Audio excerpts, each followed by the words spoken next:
Welcome, everybody, to another episode of Need Some Introduction. In today's episode, Sona and I will be breaking down the third and fourth episode of Dexter Resurrection. We did not publish last week. We were together. We discussed the episode, but we did not publish it. We kept it to ourselves. Our families were actually vacationing together.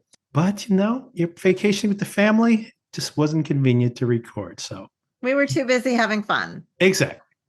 Not that this isn't fun, but real life fun. Exactly. Real life fun always trumps this type of fun. That's right.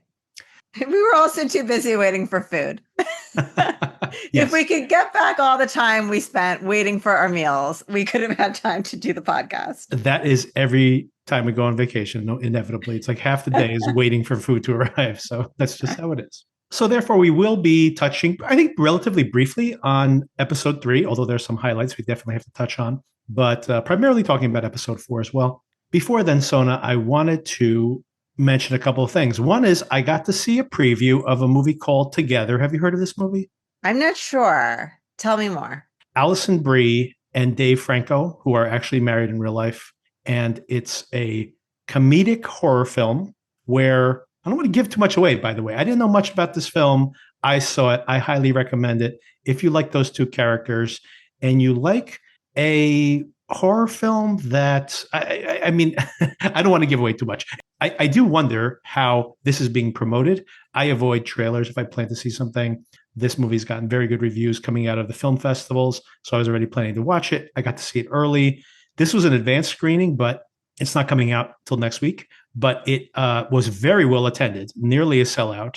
So I'm like, well, is this movie going to be a hit? I assume they're giving away a lot of the plot, but I would say it's a film that makes you ask. I think the intention is to be a film that you watch with a spouse, and then it's a conversation starter about the what it means to be in a symbiotic relationship with your significant other, and then what the limitations of that, and the fear of that, and all those anxieties. Really works really well as a horror film. The comedy does come later on when some of the most over the top type stuff starts happening in the film. I do wonder how people are going to react to it, but I thought it was really entertaining. I do think that sounds interesting to you at all. I know that's so vague. Maybe I haven't given you enough information. But it does sound interesting. I think thematically it's something you'd be interested in. And the scary stuff is really scary. Like there are some images. Really? This is a first-time director and who also wrote the script. And some of the imagery here is really scary. And there's jump scares. It has different layers of types of scares it has in it, but some of them are really effective. I was really impressed. Really great tone management, which I think is so important for a horror film. And then when the comedy kicks in, it's never like a slapstick comedy. It's very much a situational comedy in the horrific stuff that's happening. But you see the chemistry between this married couple trying to navigate this really uncomfortable situation they're in. And it is very fun. There's a bit of a mystery. There's some folklore, I think very interesting folklore in the film that for a long time, you're like, what is this film really about? And then they put all the pieces in place and you're like, oh, I know exactly what's going to happen now. And it's a little predictable once that happens. But until then, it was full of surprises and I really enjoyed it.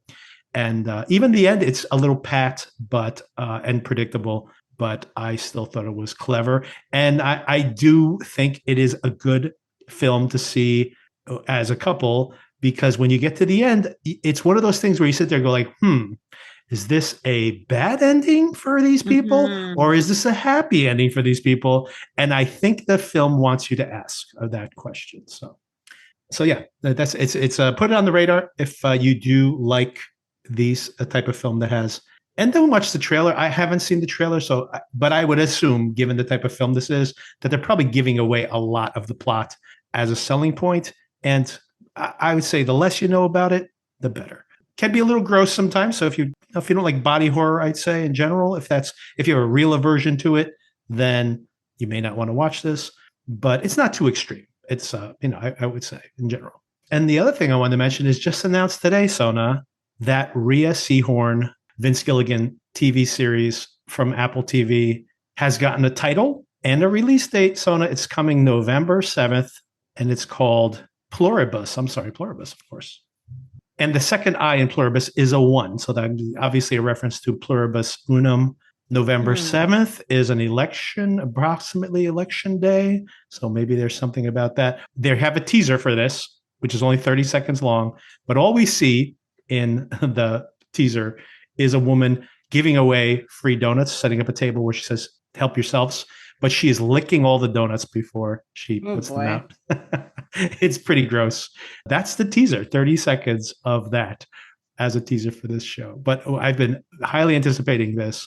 And I know it's science fiction, Sona, but given our Better Call Saul relationship and on this podcast as well, I think you're going to have to bite the bullet and watch this with me. I hope she doesn't have that little ponytail still. It really bothered me. The woman in the trailer has a little ponytail, but it's not her. It's not her, though. Okay. You see her from behind, and you think it's her at first, but it's not. It's some other woman. One more small piece of news, Sona. They announced the viewership for the first episode. That's all that's come out so far, the ratings for the first episode of the Dexter reboot. And it was good. It was about a third more than Dexter Original Sin. That sounds good. I mean, obviously, Dexter Original Sin got another season. Right. But this seems to be a more essential watch, I would say, than Original Sin. So in a way, I'm a little surprised it didn't have even better ratings than that. But the fan reaction to this show has been very positive. Every week it's been stronger than the last. And I agree that the show's been getting better as it goes along. So I have a feeling that this will probably totally understand why. And I think that this is going to be probably going to grow even larger. But it has started well, and I'm sure it will only grow from there. Before we get into this episode 4, let's talk about episode 3. So this is called Backseat Driver. And what'd you think of last week's episode? I loved it. I'm really enjoying this show. I'm finding it really entertaining. And one thing that's striking me, we talked about before, wow, it's so funny. Was original Dexter this funny? Mm-hmm. And I do think original Dexter was a dark comedy, but I feel like they really embraced the comedy aspect of this show. In both, since the beginning, but it's really clear to me in episode 3 and episode 4. And it's reminding me of when there are Emmy nominations for The Bear or Succession, right, and it's in the comedy category, and we're right, kind of like, but is it a comedy? Dexter, I think it's fully a comedy. I would never question why it would be in the comedy category, this version of Dexter. I find it laugh out loud funny, and I'm really enjoying that about it. Yeah, I would say that we discussed this briefly last week, but I think that episode 3, I'd feel like, there's some comedy in there, but I totally agree. By the time we get to this episode 4, where the stakes are actually ratcheting upwards, and this is really the pleasure of the show at this point too, this is a straight up comedic episode in this, right? And it shouldn't be when you actually lay out the facts of the case. But this was very, very funny and progressively funnier. I just give them so much credit for finding a new spin to put on this story that is now very old, right? And we've seen several variations, but this is something that to me is so fresh compared to the other versions that were, more in keeping with the general tone of the original show. I feel like they've come up with a really novel spin on it, and I really enjoy that. Yeah, and maybe that was the only thing that would save this show is if it becomes a little more tongue-in-cheek, because I'm pretty sure with the success of this that they're going to want to make another one. I think it's probably has always been one of Showtime's signature shows, and it's massive now on Netflix as well. But of course, you'd say but Showtime's not making that money, or Paramount Plus, because this is now only on Paramount Plus. But you'd say they're not making that money. That's not true at all. There's licensing fees coming from Netflix as well. So every time they're adding seasons, this property just gets more valuable to them. And so they're not going to let it go. And if they are going to greenlight another season of the prequel season, obviously they're going to try to move forward with this as well. Mm-hmm. And maybe rather than doubling down on being gritty and dark, they needed to double down on the comedy. And and I think you're absolutely correct that when you rewatch some of those episodes, it seems like the show sees comedy where Dexter does not, but it wasn't actually comedic. There was a dark comedy, or there were darkly comedic elements to the way he misread situations and things like that. So the comedy was there, but it was very dark and it wasn't overt. This show now has jokes. This is, It has like witty jokes. It has sight gags. I mean, I'm jumping ahead to episode 4, but you have Dexter's ghost dad smacking him in the back of the head. Yes, It is like exactly. there's like physical humor in this show now. And Michael C. Hall doing a great job, by the way. I guess he's always had comedic chops, but doing a great job of selling some of this comedic timing. We'll get His into it. eye rolls. Have you noticed his eye rolls like that are so perfectly timed? It's amazing. That went viral on TikTok last week. The when he's getting his head sliced off, supposedly. Oh, And I didn't know it made it to TikTok, but it was definitely an LOL moment for me, that one. yes, when the guy's trying to cut his neck and he's like rolling his eyes, like, all right, I have Yeah, to pretend that I'm scared. hysterical. He's so funny, so funny. So a few things I want to touch on in episode 3 before we move to episode 4. Of course, we have the plot wise, we have that this investigator, Claudia, is that her name? I don't know, man. She's just the staying alive lady for me. Yeah, Claudette. I'm sorry, Claudette Wallace. That's exactly what I was going to say. She is really into staying alive, and every time this has got to pay off. Every time she is listening to Staying Alive. I mean, other than if it was just the pun, hey, staying alive, get it? Right. Other than the pun, then that would showing it one time would be fine. But she's always there's got to be some payoff to the staying alive thing by the end. So there's a lot of setup here. So hopefully there's a good payoff by the time this kicks in. Two thoughts on this. Yeah. One, a personal anecdote. It kind of reminds me of when I was once in a funeral home talking to the funeral director, and his ringtone was "Don't Fear the Reaper." Wow, that is great. Yeah, talk I about was like, wow, dark, what an interesting choice for when you're meeting with a grieving family. But second, I mean, maybe put the phone on vibrate. Like, I get the joke of it, and I'm sure you have to have a sense of humor to do that job, but maybe just, turn off the volume when you're meeting with a grieving family. Absolutely. But second, I don't love the staying alive running thing, No. but I did love the joke of how she's screaming at everyone because she's wearing the headphones. Yes, which everybody, my wife does that. I do that too. I'll be listening to something on my AirPods and then start talking way too loud in response. Yeah, I thought that was a fun gag. Speaking of her investigation, I really like the way the show wrote that, where she is, it seems at some point that there's no way that Harrison's going to get away with this. Mm-hmm. And then just when things seem to be inescapable, that he mentions, well, actually, the reason you never saw me exiting the building on any of the security cameras on that night is because you never see me exiting because I'm actually sleeping inside of the hotel. And we mentioned this when we were on vacation as well, but I think that's so clever, whether they thought about thinking this on his feet. I love it. On his behalf, but also on writing the show, because it is really airtight. If she goes and says, this is suspicious behavior, if they go through all the old CCTV, they're not going to see him exiting the hotel any night or almost any night, maybe on weekends when he goes partying with his friends. But other than that, he's mostly in the hotel all the time and disappears from the cameras. So he's fitting a pattern rather than, breaking a pattern with that, the night of. But that doesn't hold up that well when Angel comes into the picture. We'll jump to that when we get to episode 4, but very clever the way this is progressing so far, I think. Yeah, I think the plot is well constructed here. It's not perfect, but it's pretty well constructed. There's less hand waving than you have to do in a lot of other murdery shows. Those murdery shows. Yes. There's so many of them, so of course. Speaking of Angel, we'll get talked about him way more, but of course he is about to come to New York to do this investigation. This is in episode 3 still we're talking about here. What did you think about him having his retirement party with Quinn, Masuka, and Batista all together in that bar? Well, it was so good to see the gang get back together again, right? I was really happy to see those actors and I enjoyed it.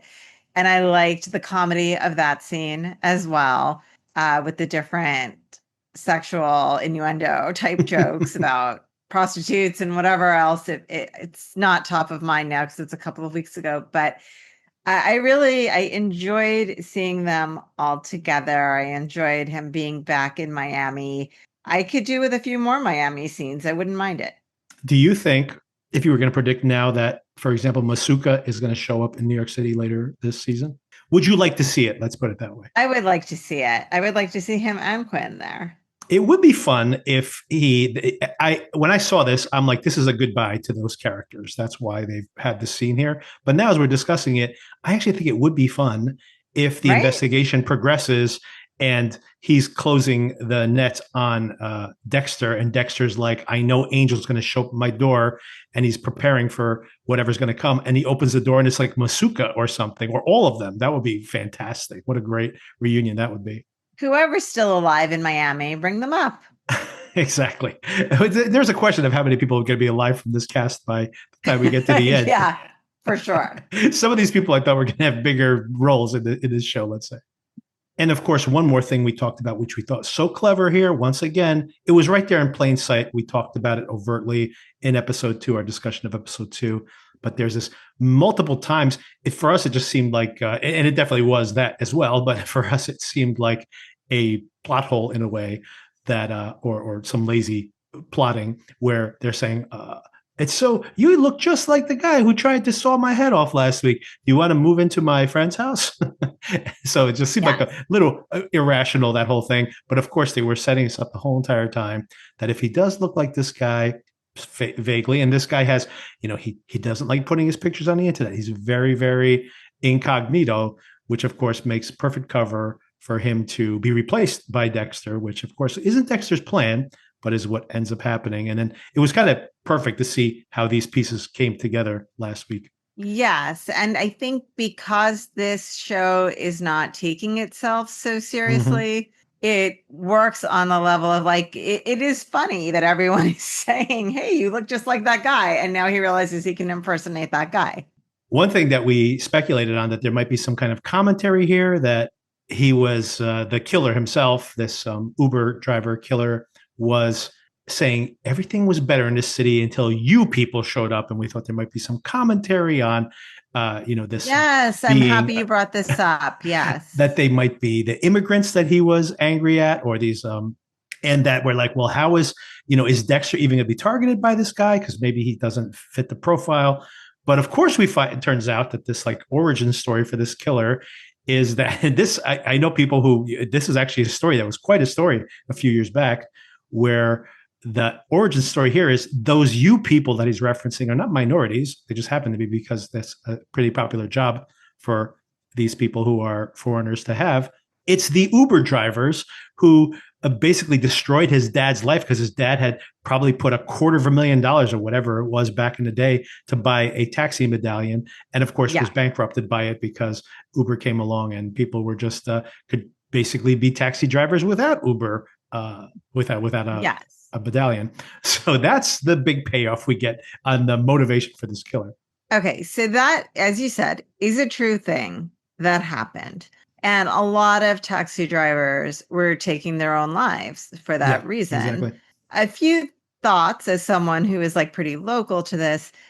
Generally, the people that were affected that I read about anyway were immigrants, like immigrant taxi driver medallion owners. Right. So it seems like not quite on the nose as to what the actual situation was, but that's okay.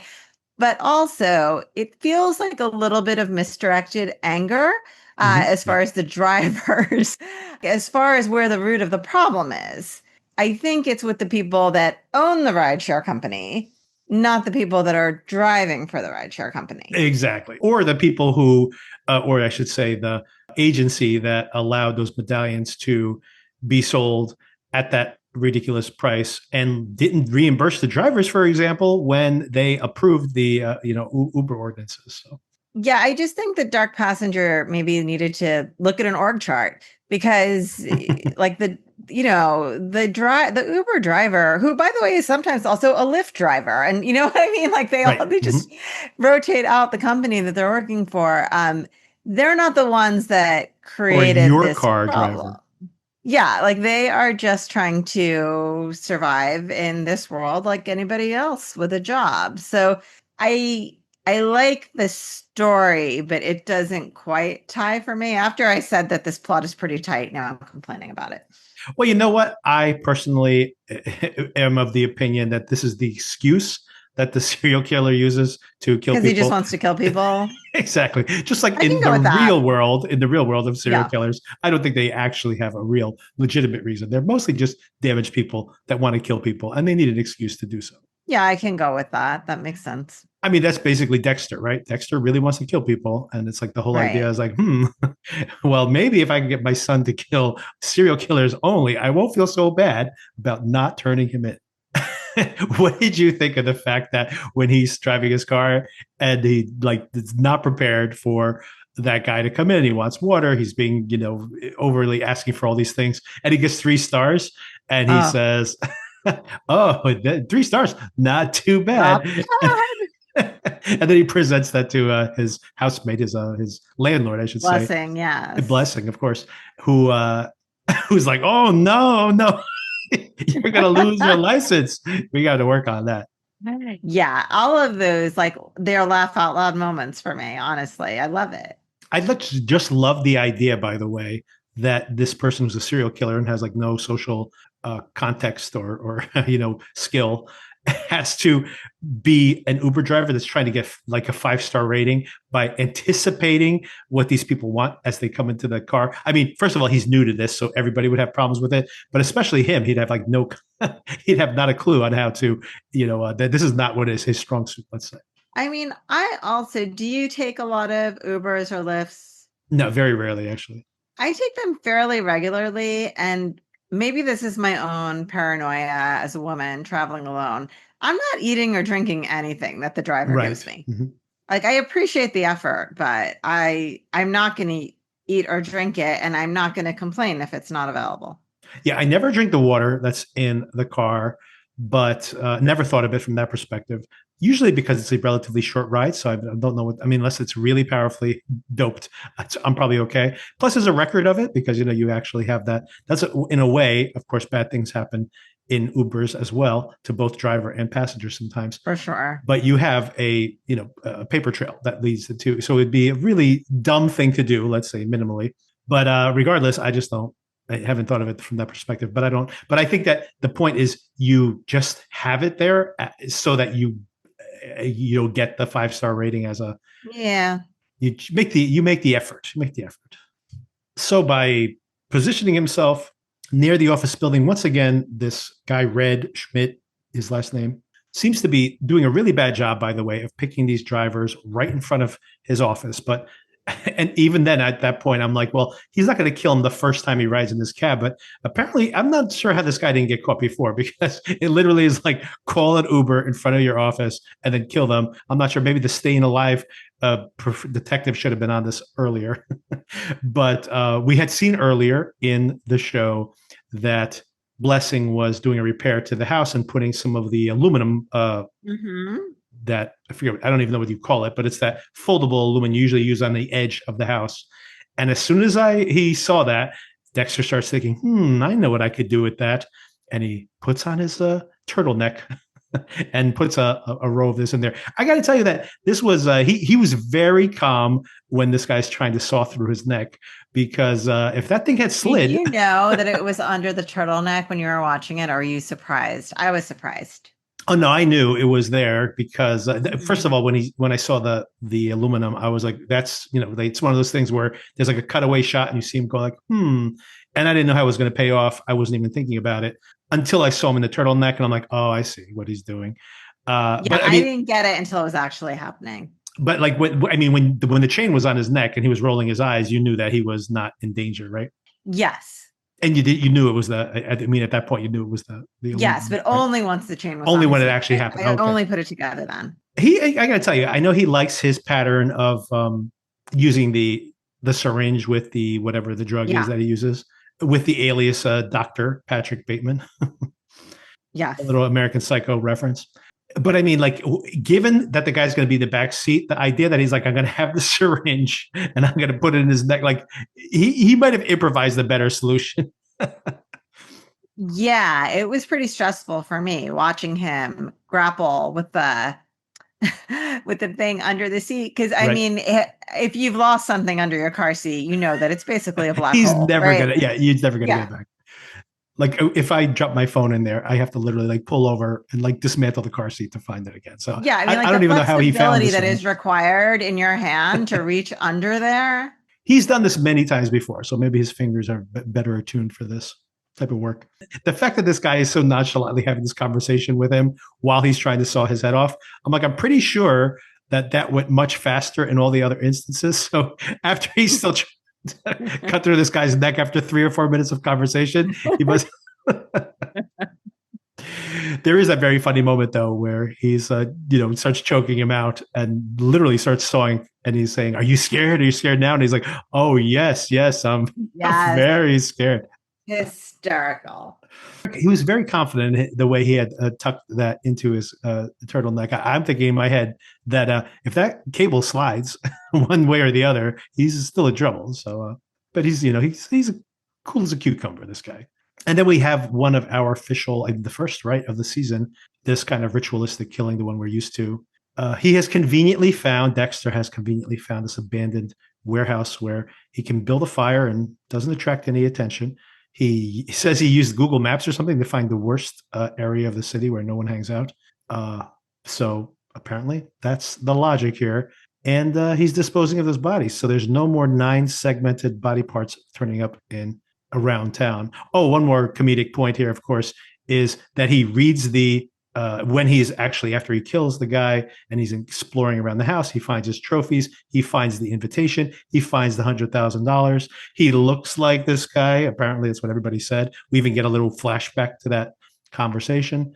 So he's like, I'm very curious to hang out with some serial killers. Mm-hmm. So interesting. I mean, believable that he is, would be compelled by this invitation, of course. But of course, the comedy is that even though he's read the invitation, apparently not thoroughly, because he throws the guy into the fire, all his different body parts, yes, and then reads the last sentence, and it says, "We need your thumbprint to identify yourself." And he's like, "Well, gotta fish this arm out of the fire." So funny, just in time. And he snips off the thumb, just the thumb. He's okay without the rest of it. He should have brought the whole hand. Make some molds of the other fingers as well. What if one of the other things, they're like, now you use your forefinger for this device? He's like, oh crap, I only took the thumb. Yeah, you know what I thought was interesting too? Now I'm skipping ahead a bit to the next episode, but did you notice it was the left thumb? Is Dexter a lefty? Because I would intuitively use my right thumb on a thumbprint scan. He could be a lefty, actually, but I'm actually supposing that he probably just pulled out the hand that he could salvage from the fire, and that happened to be the one that he could get. Feels awkward. He does have to reach across to use the fingerprint. Okay, episode 4 is called Call Me Red. And this is the episode that we've all been waiting for ever since we saw the trailer for this show, if you have seen it. Because, of course, the whole setup that's been going on this whole entire time is that Dexter has now infiltrated this club of serial killers. We've already met Uma Thurman playing Charlie, who's the fixer for this billionaire, this venture capitalist who collects serial killers and their prizes as well. And then who are these killers here? We have, first of all, Peter Dinklage playing the serial killer. I mean, this entrepreneur himself. We have Kristen Ritter. She's so great. So great to see her again in this role. Great. Terrific in this role. And I think even now you can tell that she's the one who's going to have the most to do on the show. And she plays this avenging woman. She definitely, in her appearance here, and I guess this is intentional, will probably trigger memories of Lila for Dexter. So, of course, he had that complicated relationship with her in the past with that other woman. We have Neil Patrick Harris, probably the biggest name here, playing Lowell. We have Eric Stonestreet from Modern Family playing Al, who is a serial killer who has, we don't really know what his modus operandi is now, do we? He has a whole family. He's got lots of kids. He's like a family man. We don't know all the details of his thing. We do know from Lowell, of course, because spoiler for this particular episode of the show, but Lowell doesn't make it to the end of the episode, or barely makes it to the end of the episode. So his thing is to stalk women on Instagram. He likes their tattoos, and apparently he kills them and takes their skins as trophies. Well, Eric Stonestreet is the ponytail guy, Rapunzel or whatever. So do we know what that means? Like, I guess he's killing women with ponytails. Is that what that is? There was a quick throwaway line about how he's slicing off the ponytails. And, that was his trophy, right? It was in the display case. Yeah. But I don't think there was more than that provided. Yeah. I feel we're going to know more about what motivates him and who he targets, etc. Mm. And this character, Gareth, is played by David Dismalchian, which was just on Murderbot recently and has had a breakout year in the past year or two.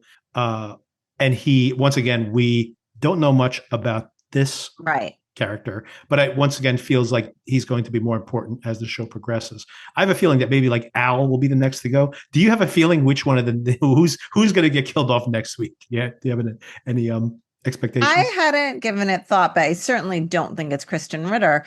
But no. I did agree with Neil Patrick Harris's statement that he's gonna be the immediate suspect for this. Dexter will be the immediate suspect for this. So I don't know. I hope he's got, he says he works best in these circumstances and he'll have a plan. I hope he does, because I think it's pretty obvious that Dexter's the one that did it. Well, I have a theory. I always have a theory, Sona. Let's hear it. I have a theory on it, but maybe we'll talk through the episode and I'll give you my theory. And you could tell me if you think this is, I'm not 100%. I always have a theory when I'm watching a show, especially if, it's. And I never do. I know. But, and oftentimes I go in with a theory and I'm like, I'm 50% committed to this or 80%. This one, I'm like 50-50 on it, but we'll get to it at the end. Before we get back to that dinner party and everybody who's there, let's talk a little bit about what's happening with Harrison, because he is having a rough go of it here, right? Like he evaded and avoided getting arrested last week. He apparently he's too moral to be a serial killer. Maybe that's the first question I'll ask you. Do you think that they're trying to hint that this is the beginning of his trajectory into something more darker, like that maybe he has this within him? Or do you think that he is not built for this? Because he now has, this of course is something that we mentioned in the previous recap as well. He originally supposed to drop off this guy's watch. By the way, after you pick up the guy's watch, you immediately throw that away. If they find that guy's watch inside your room at some point, or you're wearing it or whatever, I think it's a terrible idea. But that thing is like haunting him, right? Like every time he sees the whole telltale heart situation, right? Absolutely. Great Edgar reference. Yes. Exactly. My interpretation of this is the idea. I think they're going for the idea that this is something in the way certain people are wired.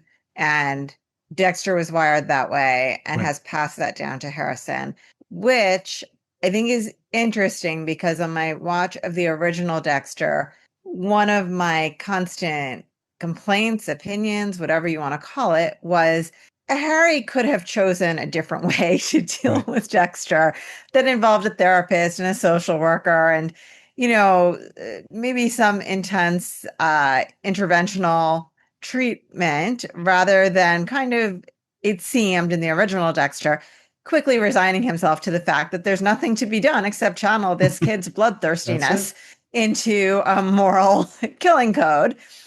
Then when they did Dexter Original Sin, I feel like they did add some shading to that I appreciated.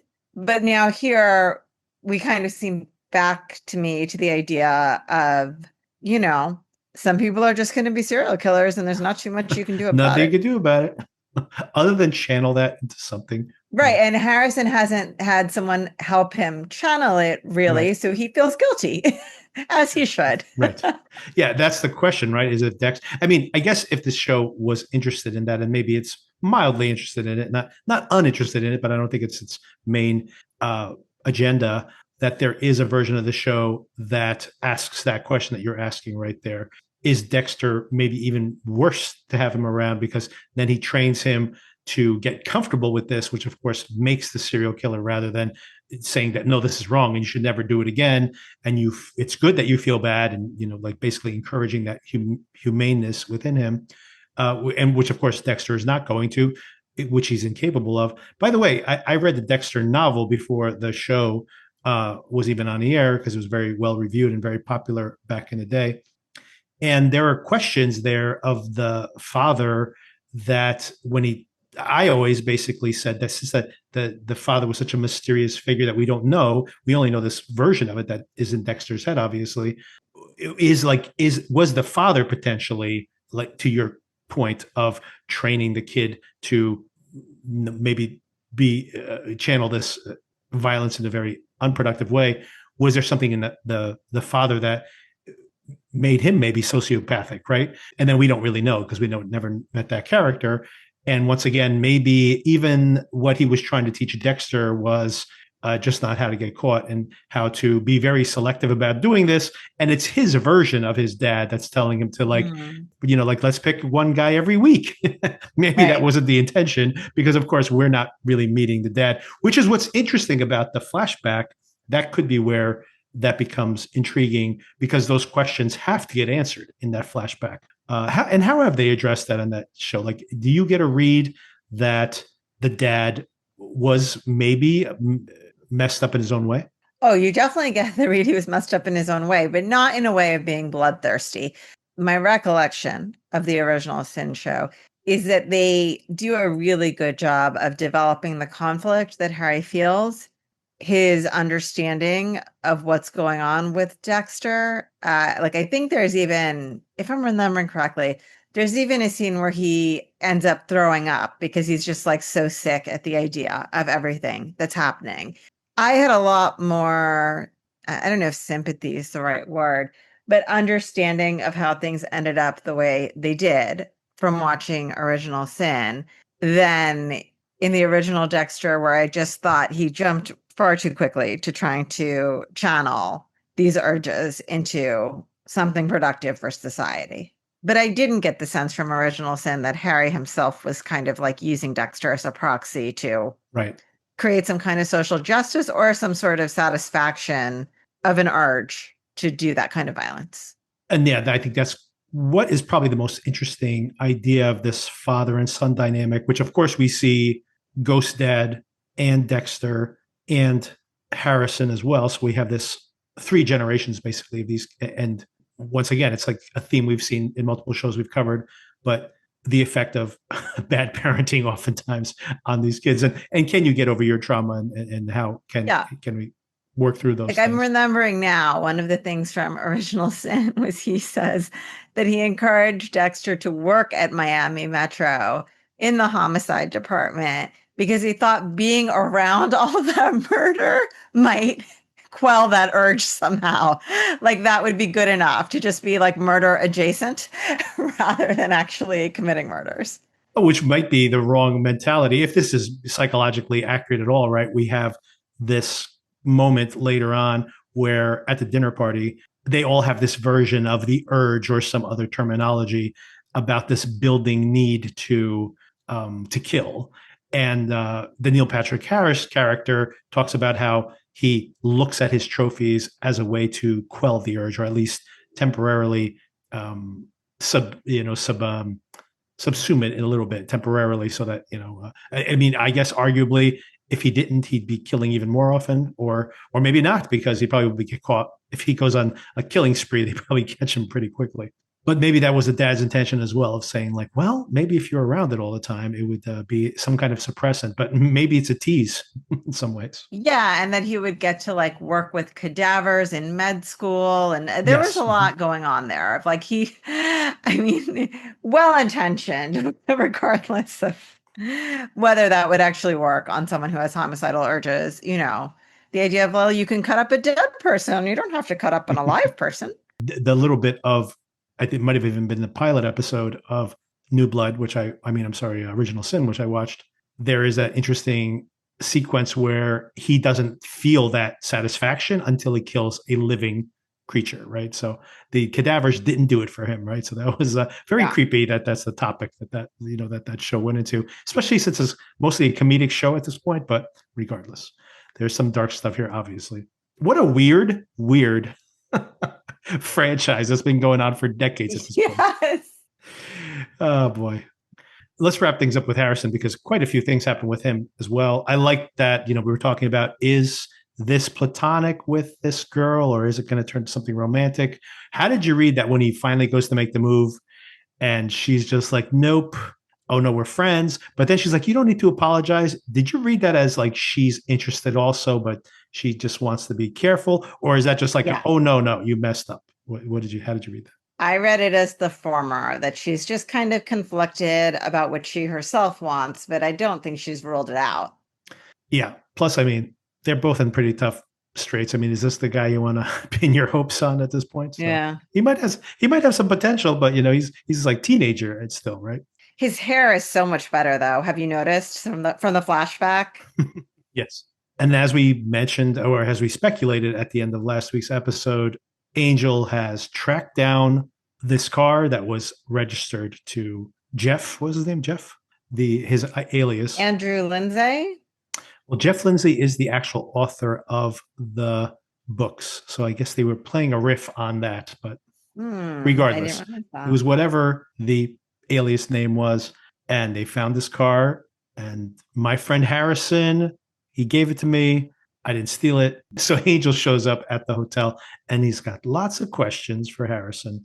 What did you think about Angel's decision to not tell him that his dad's alive? Because I guess we're not going to see that reveal until next week, but that must be quite a shocking moment for him. Yeah, I thought it was smart from Angel's perspective, but the jig is up pretty soon, right? Right, exactly. Well, I mean, this forced Dexter to, come out of the shadows. And having Angel asking all these questions, saying, hey, that body just got disposed of exactly the way your dad used to do it. This guy seems like a bad guy. He's doing the cop thing of like being on his side. I don't think he actually wants Harrison to turn himself in. I think he wants to have Harrison work with him to lure Dexter out. But that's not what happens, right? He starts to really feel that telltale heart, like you said, the ticking clock that's in his mind constantly. And this all leads up to, well, let's see, let's save that for the ending. Angel at this point actually goes and talks to the investigators about the Bay Harbor butcher, and if he just simply says, I don't know what the full details of that conversation is because we're not privy to all of it, but if he just says that, hey, by the way, the guy that I think is the Bay Harbor butcher, and this is his kill pattern, and he just escaped from the hospital upstate, and he's in New York, and this is his son. I don't know that the noose is very tight on Harrison at this point. Do you think Angel has shared all that information with the New York City cops? There's no reason for him to hold back that I can see. He seems to be like fully committed to getting to the bottom of this in his purple suit and fedora. And I think, when she says that, right, how much time do you have? And he says, I have all the time in the world, or whatever it is. Yeah, he's retired I now, think right? he plans to just fully go for it. Yeah, that's a good point. And I do hope that they don't do the same thing they've done over and over again with this previous versions of the show, where the cop is stupidly saying, like, I just need one more piece of evidence, or I want this to be airtight, and ends up getting murdered by Dexter. And then they're dead. Yep. Exactly. Because that's what happens to, Maria. This is what happened to Dokes. That's what happened to everybody basically before. And that's how he kept getting away with it. So the smartest thing Angel could do is to basically just lay all the cards on the table, because this makes this case seem like an open and shut case. At this point, they just need to find where Dexter is. And that might not be that hard to do either.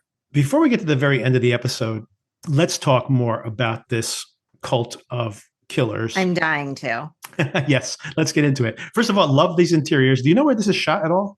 I have no idea. And the fact that when he exited, he was in Times Square was really disorienting to me. Yes. Because that place does not have a Times Square area feel at all. Yeah, I'd have to not that it's not possible. It's certainly possible. Interiors in New York can be anything you want them to be, but it just seemed discordant.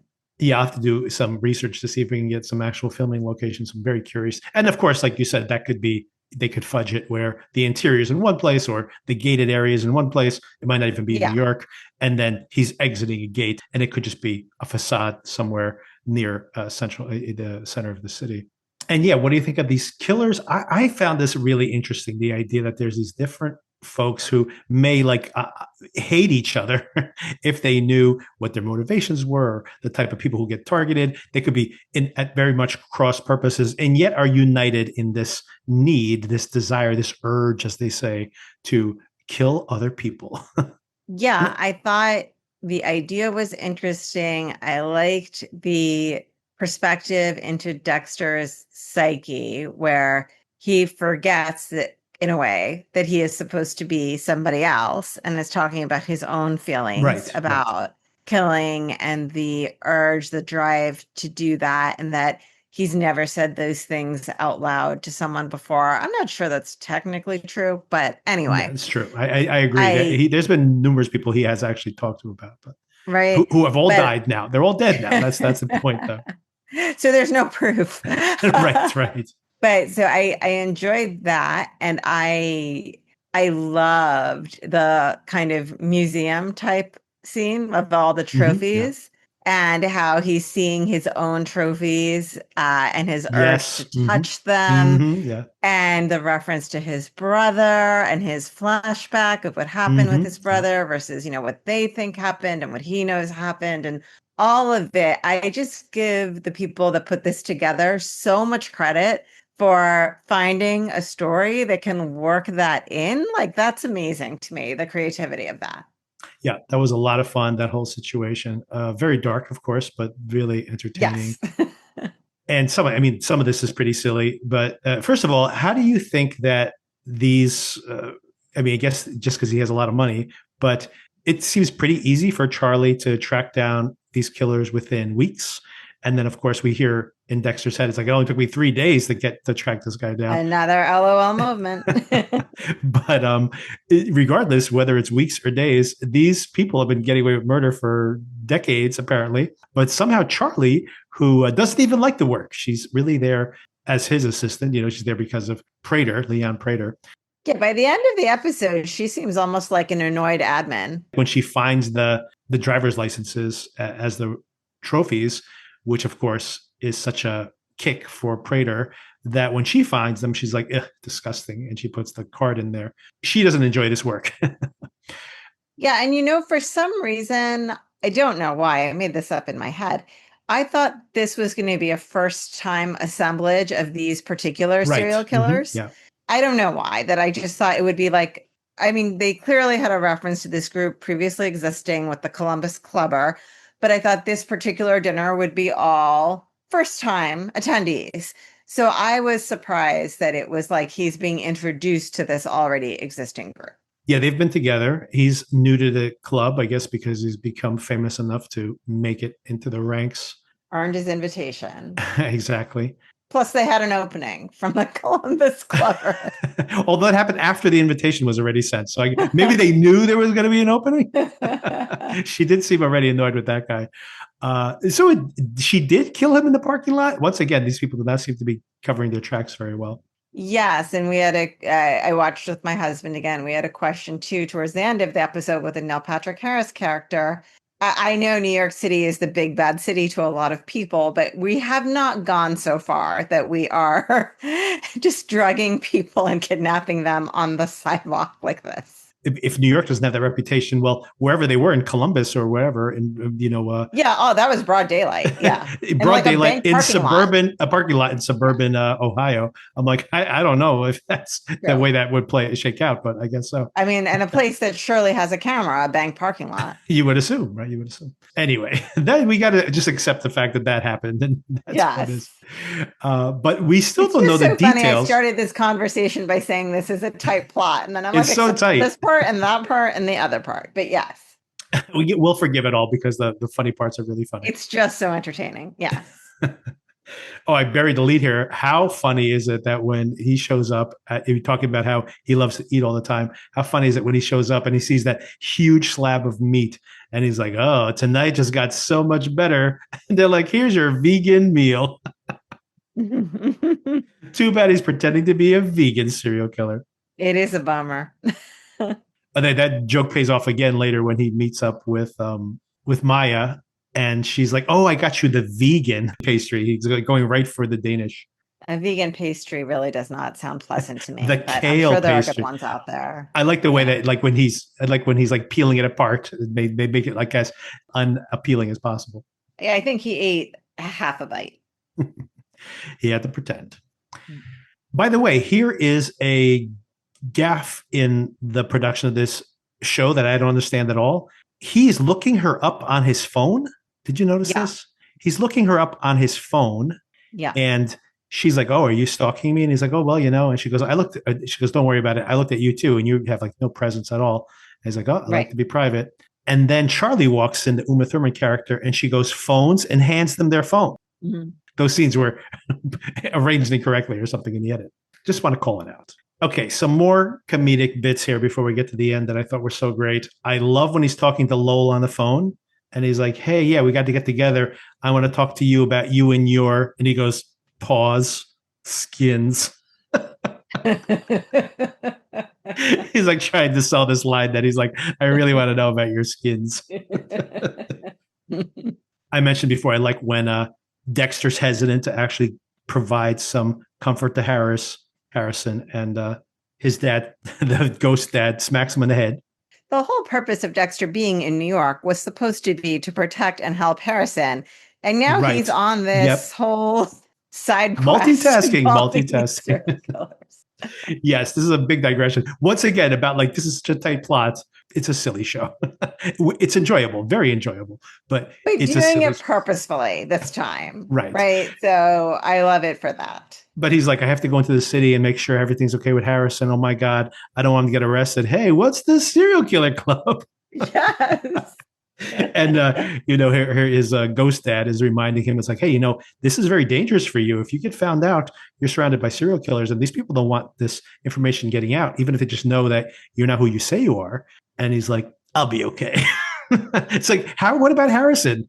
About to have a nervous breakdown hearing that watch ticking everywhere he goes. This is, I'm so surprised that this serial killer is a very selfish person. I'm really surprised by that. One more thing that made me laugh out loud. I like when Kristen Ritter, Maya, is trying to seduce him and she goes after their run, which lasts like 5 minutes. But she's like, "I'm going to go take a shower." And she leaves the door open. She makes eyes at him and then she sneaks in and he almost goes for it. And then he's just like, "Something came up. I got to go." Yep. And you just hear her go, "What?" Yes. That is not where she thought that was all going. But of course, his dad there again, man, his dad is the biggest cock blocker of all times. He's like, "I wouldn't get into a shower with a serial killer." I'm like, probably a good piece of advice, Dad. Yes, probably good. And of course, the payoff here is that he has to go and hang out with Lowell. And I would assume that Neil Patrick Harris would have a much bigger role here, but he's just here for this one episode because he's dead by the end of it. More comedy here. First of all, the fact that he turns on the gas, a very clumsy way to pull this off. And I love that Dexter just comes up behind him and uses his own gas to gas him. But that's pretty fun. They complain about how long it takes him to get 2 hours to get back home if he wants to do this in the house with Blessing. And can you imagine he's like in the middle of a kill in his kill room when Blessing comes downstairs? "We made dinner. You want to come have dinner with us?" Probably better that he does it in the tattoo parlor. I like when he says, "I'm not Red. I'm not Schmidt." He does a little thing with his hand, like a little reveal. He's like, "Dexter Morgan." And Lowell's like, "Who?" I do like the fact that he's like the Bay Harbor butcher, and this freaks him out completely because it's like, "Oh, wait a second, you're going to stab me? I thought you were going to saw my head off." I'm not sure that I would prefer that to this outcome. But I did like his response of like, "I already know where this is going, so I'm not going to beg for my life. I resign myself." Yeah, and then of course this all culminates. He has he disposes of this body as well. Like you mentioned, he's like, "Hey, you're new on the team and now I'm going to disappear. There's going to be a lot of questions and you're going to be suspect number one." Not a smart move on his part, but he's like, "I'll figure it out." Okay, let's see how that works out, Dexter. Yeah. And we still don't know the details of the fact that they killed that clubber guy because he broke the rules. And we didn't know what rule he broke. But then it sounded like Lowell's response is, you basically said, "This is what got the other guy killed." So he killed one of the other killers. And I guess that's I missed that. Okay. We just hear that you don't betray the confidence of the team, like they're like a superheroes or something. But maybe it was that he killed one of them off. And then that would be, of course, what put him in bad graces there. It didn't seem like they were going to kill him off, though. It seems that she reacted that way when he grabbed her because she was just like, we're cutting you off. And that was it. But then, of course, he grabbed her and then she reacted. Right. I was trying to figure out what he's trying to say there at the moment when he gets killed. Lowell gets killed. For whatever reason, he seemed more alarmed at the idea he was the Bay Harbor Butcher than that he was being killed by the Dark Passenger. I don't know. Yeah, exactly. I'm like, if someone's about to saw my head off, I don't really care who they are. I'm up, it'd be equally bad for regardless. One more weird thing that happened here was when Angel was talking to Harrison and says, was your dad trying to get you to work with him? Did he show you his ways? Was he explaining that he was some kind of dark avenger that was trying to put the world at right? We know that Dexter has used exactly that dark avenger framework in his own internal narrative. Had he ever said this to Angel? How does Angel have that detail? Maybe he put it together himself by looking at the people that were dead, because, then he goes on to say, but look at the innocent people that got killed right. too. Yeah. Which, that's the thing that like really makes Harrison start to rethink everything. He's generally giving the right answers, but he did look like he wanted to burst into tears. Right. Yeah, that continues to eat away at him more and more. And that's when he literally is about to enter the police station when Dexter grabs him from behind and says, "Don't do it, Harrison." Mm-hmm. And that's when Harrison finds out that he didn't kill his dad after all. So what do you think is going to happen? Obviously, there's going to be the father-son reunion. There's going to be some fallout from the murder of this other serial killer. They're going to be together for 2 weeks. 2 weeks of activities. Yeah, I'm dying to see the itinerary or presentation for that. Yeah. He's got to invent a narrative. I guess, like you mentioned earlier, that it's going to be some combination of his own biography, interspersed with this Uber killer's biography. And we know his motivation, right? Because the guy spilled the beans right before he killed him, that he said yes, it was his dad and the Uber taking over for the taxi services in New York. So I guess he can sprinkle that in there. Well, we'll see. We'll see what he comes up with. Yeah, PowerPoint. He's going to need a PowerPoint. Definitely. Can you imagine he's using those effects for the words like slide in? Red circle shows up around one of the words halfway through the slide. I would love to see that. Do you think that he's going to kill like one of these folks each week or something like that for the rest of the season? It just feels like it's going to be very obvious that it's him. He's the only one left. Who could it be? I think he's going to at least have to take some longer breaks. Although, I mean, they're only in the same place for 2 weeks. 2 weeks. He could travel. Exactly. Yeah. Maybe he can make it look like an accident, but that's not his style. He wants to do the whole ritualistic killing thing. So. Yeah, I mean, by the end, he's recreating his slides, right? So. Yeah, I like when he actually takes the blood and Lowell's like, "That's it." Yeah. Not very exciting prize you got there. All right, here's my theory that I thought about even from seeing the trailer. So maybe it's been stuck in my head this whole entire time. What I suspected then, and I have maybe there's a little bit of evidence of it to reinforce it now, but I was curious, is it possible that this club is creating a club of serial killers as a way to lure the Bay Harbor Butcher, right? Who kills serial killers. They may not at the moment know that this is Dexter Morgan yet, but that was their goal. So when people start dying, they might not be like, "Oh, it's this guy. You're violated our rules, yada, yada, yada." It might be like, "Aha, we found him." But don't they believe the Bay Harbor Butcher is Dokes and Dokes is dead? Do people believe that though? I would be. I don't know. I mean, apparently lots of people think it was Dexter Morgan. That's the rumor on the street. Every week. Yeah, we have like so many people keep bringing it up. Angel's like, "This person told me, and this person told me, and this person told me." By the way, when this shows on Sunday nights when it premieres on Showtime, right, they have scenes from next week. But we've watched this on Paramount Plus. No scenes from next week, so I have not seen anything. That's a good tip.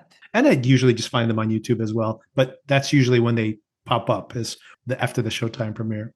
So yeah, do you have any other predictions for what's going to happen if he kills another killer next week? Who do you think is going to die? I feel like it would be Eric Stonestreet. because I don't feel, we discussed it's not going to be Kristen Ritter. And I don't feel the other person that was there is well developed enough yet. We need to find out his backstory before you get to kill him off. He'll be next. Right. Maybe we'll develop him next week and then they'll kill him the following week. Yeah, so we're not even halfway. We have 9 episodes, so they have 5 more to go. And we got a few more serial killers to kill off. And of course, Harrison is prime suspect for another murder in the city. Oh, that's the other thing I suspect is going to happen. Whoever Dexter kills next is going to have to, he's going to have to leave the body around. He has to take the blame for the murder so that people think like, oh, Dexter is doing these. Because if they're like, hey, this fits the modus operandi of this guy's dad, it's either him or his dad, right? So he has to make himself the suspect. Now, the problem there, of course, is if he goes and leaves a body of a serial killer out there, that might then lead back to Prater, and that's going to be a problem for him, obviously. And that's where we leave things until next week. A few cliffhangers, so very curious to see how it all plays out. I'm really enjoying watching this. It's super entertaining, and I really love that I'm surprised by the direction that they've taken with the show and the story. I think it's super creative and very fresh for a story that, as we discussed, is decades old right now. Right, exactly. How many ways can you have him kill another serial killer? Well, they found a new way. Slightly I love different. It. All right, Sona, thank you again for the conversation. Thank you. Talk to you soon. All right, talk to you soon. Bye. Bye.